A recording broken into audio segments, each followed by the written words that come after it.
On the western fringes of the village of Weston Rhyn, there's a narrow lane, flanked on one side by a stone-built wall, and on the other side by a hedgerow. It's all very pretty and picturesque, though sometimes things along this lane and also the nearby lanes are not so nice. For these lanes are the scene of a terrible haunting, the result of a brutal war crime. A woman dressed in white can be seen walking along these lanes all alone, or sometimes can be seen riding in a ghostly carriage pulled along by 4 grey-white horses. The barbaric war crime in question happened toward the end of the First English Civil War. The villagers of Weston Rhyn were supporters of a royalist cause and refused to pay the taxes imposed upon them by Parliament. The Puritan authorities in Shrewsbury did not take too kindly to this act of defiance, and so dispatched a troop of soldiers to the village to collect the taxes that were due. When the soldiers arrived, they wasted no time at all in rounding up all the villagers and herding them into a central point. Faced with well-trained, well-armed, and well-drilled soldiers, the villagers stayed defiant.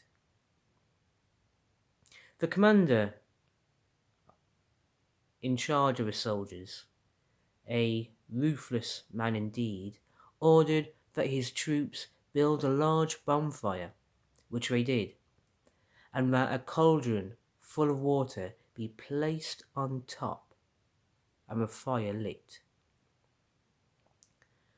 The water soon bubbled and boiled to scalding temperatures.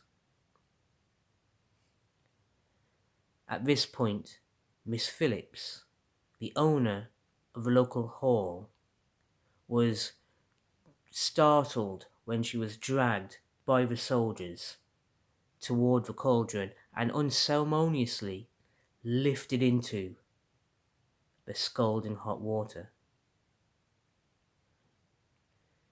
Just imagine Miss Phillips's screams as she was boiled alive. However, not long after being placed into the water, still alive, Miss Phillips was pulled out of the cauldron and thrown into the cold water of a nearby stream. The villagers had seen enough. The Roundheads' savage act of inhumane cruelty broke their resistance. They handed over the taxes, and on top of that, they handed over a Catholic priest which was seeking refuge nearby. Miss Phillips and the priest were bound together and marched away to Church Castle, where both prisoners were promptly executed. From that point onwards, after this brutal event, the ghost of Miss Phillips began haunting the lanes of her home. I'm sure, or at least I'd like to believe, that there are many who pray that the soul of Miss Phillips can soon find peace, despite what has happened to her.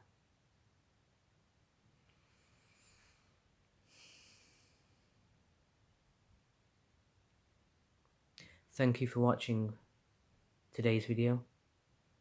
and I'll see you all soon in my next video with another tale from Shropshire. Thank you and good night.